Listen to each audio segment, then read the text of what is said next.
स्कंद चौथा अध्याय 12वा. ध्रुवाला कुबेराचे वरदान आणि विष्णू लोकाची प्राप्ती. मैत्रेय म्हणतात ध्रुवाचा क्रोध शांत झाला आणि त्याने यक्षांना मारणे बंद केले. हे पाहून भगवान कुबेर तेथे आले. त्यावेळी यक्ष चारण आणि किन्नर यांची स्तुती करीत होते. त्यांना पाहताच ध्रुव हात जोडून उभा राहिला. तेव्हा कुबेर म्हणाले, हे निष्पाप क्षत्रिय कुमारा, तू आपल्या आजोबांच्या उपदेशानुसार सोडण्यास कठीण वैर सोडून दिलेस. त्यामुळे मी तुझ्यावर संतुष्ट झालो आहे. वास्तविक तू यक्षांना किंवा यक्षांनी तुझ्या भावाला मारले नाही. सर्व जीवांची उत्पत्ती आणि विनाश याला कारण तो एकमात्र कालच आहे. जीवाला अज्ञानामुळे स्वप्नाप्रमाणे शरीरालाच आत्मा मानल्यामुळे मी तू ही मिथ्या बुद्धी उत्पन्न होते. यामुळेच मनुष्याला बंधन आणि दुःख प्राप्त होतात.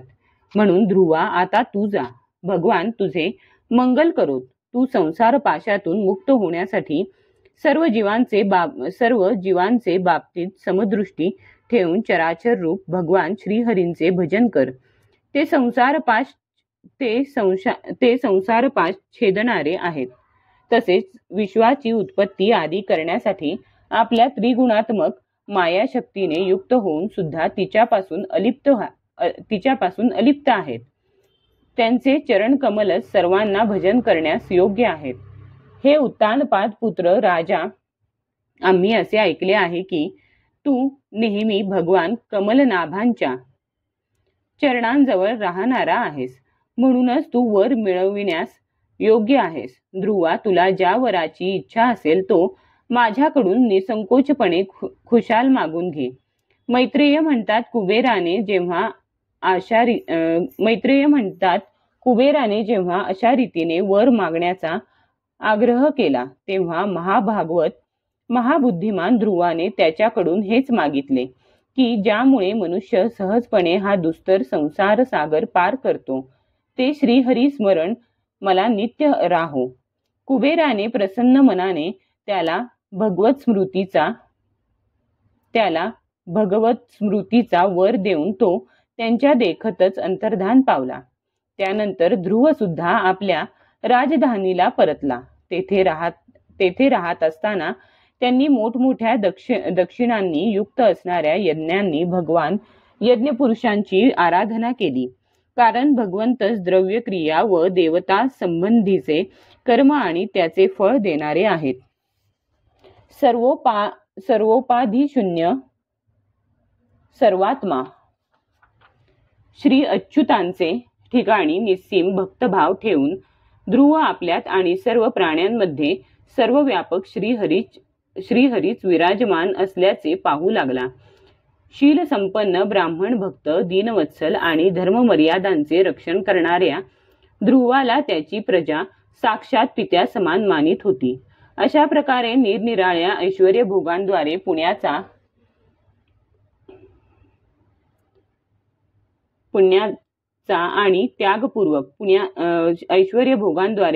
आणि त्यागपूर्वक यज्ञादी कर्मांच्या अशा प्रकारे निरनिराळ्या ऐश्वर्य भोगांद्वारे पुण्याचा आणि त्यागपूर्वक अज्ञादी कर्मांच्या अनुष्ठानाने पापाचा क्षय करीत त्याने 36,000 वर्षांपर्यंत पृथ्वीचे राज्य केले. जितेंद्रिय महात्म्या ध्रुवाने अशा प्रकारे धर्म, अर्थ आणि काम यांचे पालन करीत पुष्कळ वर्षे घालविली आणि त्यानंतर आपला पुत्र उत्कल याच्यावर राज्य सोपविले. हे संपूर्ण विश्व अविद्यारचित स्वप्न किंवा गंधर्व नगरासमान मायेने आपल्यातच कल्पना केलेले आहे असे त्याने मानले. तसेच शरीर, स्त्री, पुत्र, मित्र, सेना भरलेला खजिना, जनानखाना, सुरम्य विहारभूमी आणि समुद्रापर्यंत पसरलेले भूमंडलाचे राज्य हे सर्व काळाच्या गर्तेत सापडले आहे असे समजून तो बद्रिकाश्रमाकडे निघून गेला. तेथे त्याने पवित्र जलामध्ये स्नान करून देह व इंद्रिये शुद्ध केली. नंतर स्थिर आसनावर बसून प्राणायामाने प्राणवायूला स्वाधीन केले. त्या पाठोपाठ मनाच्या द्वारा इंद्रियांना बाह्य विषयांपासून दूर करून भगवंतांच्या स्थूल विराट स्वरूपामध्ये स्थिर केले. त्याच विराट स्वरूपाचे चिंतन करीत करीत शेवटी निर्विकल्प समाधीत लीन होऊन त्याच अवस्थेत त्याने विराट रूपाचाही त्याग केला. अशा प्रकारे भगवान श्रीहरींच्या ठिकाणी निरंतर भक्तिभावाचा प्रवाह चालू राहिल्याने त्याच्या डोळ्यांतून वारंवार आनंदाश्रूंचा पूर येऊ लागला. त्यामुळे त्याचे हृदय द्रवीभूत झाले आणि शरीरावर रोमांच येऊ लागले. नंतर देहाभिमान गळून गेल्याने त्याला मी ध्रुव आहे याची सुद्धा आठवण राहिली नाही. त्याच वेळी ध्रुवाने आकाशातून एक अतिशय सुंदर विमान खाली उतरताना पाहिले. त्याने आपल्या प्रकाशाने दाही दिशा उजळून टाकल्या होत्या. जणू पौर्णिमेच्या चंद्राचा उदयच झाला होता. त्यानंतर 2 श्रेष्ठ देव त्याने पाहिले. त्यांच्या हातात गदा होत्या. त्यांना प्रत्येकी 4 हात होते. सुंदर श्यामवर्ण होता. किशोर अवस्था होती. तांबूस कमलाप्रमाणे नेत्र होते. त्यांनी सुंदर वस्त्रे, किरीट, हार, बाजूबंद आणि अतिशय मनोहर कुंडले धारण केली होती. ते पुण्यश्लोक श्रीहरींचे सेवक आहेत असे जाणून ध्रुव गोंधळून जाऊन पूजा वगैरे करण्याचे विसरून ताबडतोब उठून उभा राहिला आणि भगवंतांच्या पार्षदांमध्ये हे प्रमुख आहेत असे समजून त्याने श्री मधुसूदनांच्या नामाचे कीर्तन करीत त्यांना हात जोडून नमस्कार केला.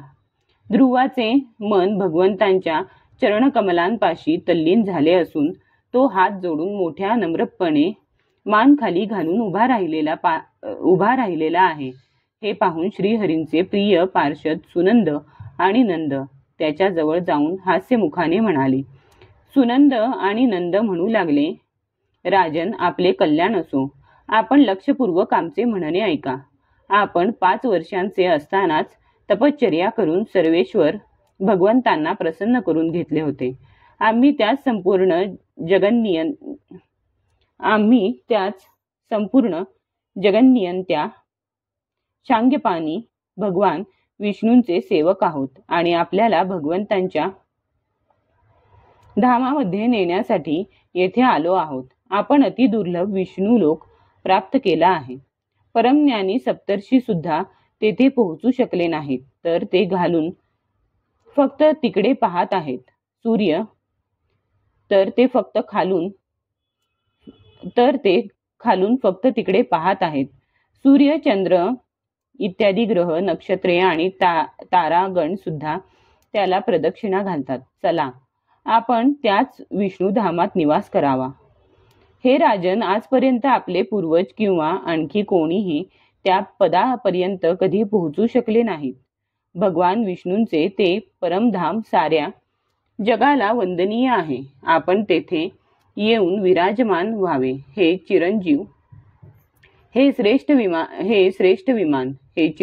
श्रेष्ठ विमान पुण्यश्लोक शिखामणी श्रीहरींनी आपल्यासाठी पाठविले आहे. आपण यात बसावे.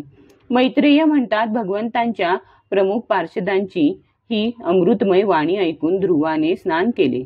नंतर संध्यावंदनादी नित्यकर्मे आटोपून मंगल अलंकार धारण केले. नंतर बद्रिकाश्रमात राहणाऱ्या मुनींना प्रणाम करून त्यांचा आशीर्वाद घेतला. यानंतर त्या श्रेष्ठ विमानाची पूजा करून त्याला प्रदक्षिणा घातली आणि पार्षदांना प्रणाम करून सुवर्णाप्रमाणे कांतिमान रूप धारण करून त्यावर चढण्यासाठी तो तयार झाला. इतक्यात ध्रुवाने पाहिले की काळ प्रत्यक्ष त्याच्या समोर उभा आहे. तेव्हा त्या मृत्यूच्या डोक्यावर पाय ठेवून त्या अद्भुत विमानात तो चढला. त्यावेळी आकाशात दुदुंबी, मृदंग, ढोल इत्यादी वाद्ये वाजू लागली. श्रेष्ठ गंधर्व गाऊ लागले आणि फुलांचा वर्षाव होऊ लागला. विमानात बसून जेव्हा भगवंतांच्या धामाकडे जाण्यासाठी ध्रुव तयार झाला, तेव्हा त्याला लगेच आपली माता सुनीती हिची आठवण झाली. तो विचार करू लागला, बिचाऱ्या आईला सोडून मी एकटाच दुर्लभ वैकुंठ धामाला कसा जाऊ? नंद आणि सुनंद यांनी ध्रुवाच्या मनातील गोष्ट जाणली आणि त्याला दाखविले की देवी सुनीती दुसऱ्या विमानातून पुढे जात आहे. त्याने क्रमाने सर्व ग्रह पाहिले. वाटेत प्रत्येक ठिकाणी विमानात बसलेले देव त्याची प्रशंसा करीत फुलांचा वर्षाव करीत जात होते. त्या दिव्य विमानात बसून ध्रुव त्रैलोक्य पार करून सप्तर्षी मंडळाच्याही वर भगवान विष्णूंच्या नित्यधामात पोहोचला. अशा प्रकारे त्याने अढळपद मिळविले. हे दिव्य धाम स्वयंप्रकाशानेच प्रकाशित आहे. याच्या प्रकाशाने तिन्ही लोक प्रकाशित झाले आहेत. जीवांवर दया न करणारी माणसे येथे जाऊ शकत नाहीत. जे रात्रंदिवस प्राण्यांचे कल्याण करतात तेच येथे जाऊ शकतात. जे शांत, समदर्शी, शुद्ध आणि सर्व प्राण्यांना प्रसन्न ठेवणारे आहेत, तसेच भगवत भक्तांनाच एकमात्र खरा सुहृद मानतात, असे लोकच सहजतेने या भगवत धामाची प्राप्ती करून घेतात. अशा प्रकारे उत्तानपादाचा पुत्र ध्रुव तिन्ही लोकांच्या वर त्यावरील तेजस्वी चूडामण्याप्रमाणे विराजमान झाला. कुरुनंदना ज्याप्रमाणे खांबाच्या सर्व बाजूंनी बैल वेगाने फिरतात, त्याचप्रमाणे हे अत्यंत वेगवान ज्योतिषचक्र त्या अविनाशी लोकाच्या आश्रयानेच नेहमी फिरत असते. त्याचा हा महिमा पाहून देवर्षी नारदांनी प्रचेतांच्या यज्ञात वीणा वाजून हे 3 श्लोक म्हटले होते. नारद म्हणाले, पतिपरायण सुनीतीचा पुत्र ध्रुव याने तपश्चर्येच्या प्रभावाने जी गती मिळविली ती भागवत धर्म जाणणारे वेदवेत्ते ब्रह्मर्षी सुद्धा मिळवू शकत नाहीत. मग अन्य राजांची गोष्ट तर दूरच. जो 5 वर्षांचा मुलगा सावत्र मातेच्या वाग्बाणांनी विद्ध होऊन दुःखी हृदयाने वनात निघून गेला आणि मी केलेल्या उपदेशानुसार आचरण करून ज्याने केवळ आपल्या भक्तांच्या गुणांनी जिंकल्या जाणाऱ्या त्या अजिंक्य प्रभूंना आपलेसे केले. 5-6 वर्षांचा असतानाच ज्याने काही दिवसांच्या तपश्चर्येनेच भगवंतांना प्रसन्न करून घेऊन त्यांचे परमपद प्राप्त करून घेतले, ते अढळपद या पृथ्वीवर दुसरा कोणी क्षत्रिय अनेक वर्षे तपश्चर्या करूनही मिळविण्याची इच्छा तरी धरू शकेल काय? मिळवणे तर दूरच. मैत्रेय म्हणतात, विदुरा, तू मला उदार कीर्ती ध्रुवाच्या चरित्राविषयी विचारले होते, ते मी तुला इत्थंभूत ऐकविले. साधू पुरुष या चरित्राची फार प्रशंसा करतात. हे धन, यश, आयुष्य यांची वृद्धी करणारे परमपवित्र आणि मंगलमय आहे. यामुळे स्वर्ग आणि अविनाशी पद सुद्धा प्राप्त होऊ शकते. हे देवत्वाची प्राप्ती करून देणारे, अतिशय प्रशंसा करण्यायोग्य आणि सर्व पापांचा नाश करणारे आहे. भगवत भक्त ध्रुवाचे हे पवित्र चरित्र जो श्रद्धापूर्वक वारंवार ऐकतो त्याला भगवंतांची भक्ती प्राप्त होते आणि त्यामुळे त्याच्या सर्व दुःखांचा नाश होतो. हे श्रवण करणाऱ्याला शील इत्यादी गुणांची प्राप्ती होते. ज्यांना महत्त्व मिळविण्याची इच्छा आहे त्यांना महत्त्व मिळण्याच्या स्थानाची प्राप्ती होते. ज्यांना तेज पाहिजे त्यांना तेज प्राप्त होते आणि मान हवा असणाऱ्या लोकांचा मान वाढतो. पवित्र कीर्ती ध्रुवाच्या या महान चरित्राचे सकाळी आणि संध्याकाळी द्विजांच्या समाजामध्ये एकाग्र चित्ताने कीर्तन करावे. भगवंतांच्या परम पवित्र चरणांना शरण जाणारा जो पुरुष हे चरित्र निष्काम भावाने पौर्णिमा, अमावस्या, द्वादशी, श्रवण नक्षत्र, तिथी, क्षय, व्यतिपात, संक्रांत किंवा रविवारच्या दिवशी श्रद्धाळू पुरुषांना ऐकवितो, तो स्वतः आपल्या आत्म्यामध्येच संतुष्ट राहू लागतो आणि सिद्ध होतो. हे साक्षात भगवत विषयक अमृतमय ज्ञान आहे. जे लोक भगवन मार्गाचे मर्म जाणत नाहीत त्यांना जो कोणी हे प्रदान करील त्या दीनवत्सल कृपाळू पुरुषावर देवता अनुग्रह करतात. ध्रुवाचे कर्म सर्वत्र प्रसिद्ध आणि परम पवित्र आहे. त्याने आपल्या बाल्यावस्थेतच आईचे घर आणि खेळणी यांचा मोह सोडून तो भगवान श्री विष्णूंना शरण गेला. कुरुश्रेष्ठा, त्याचे हे पवित्र चरित्र मी तुला सांगितले. अध्याय 12 समाप्त.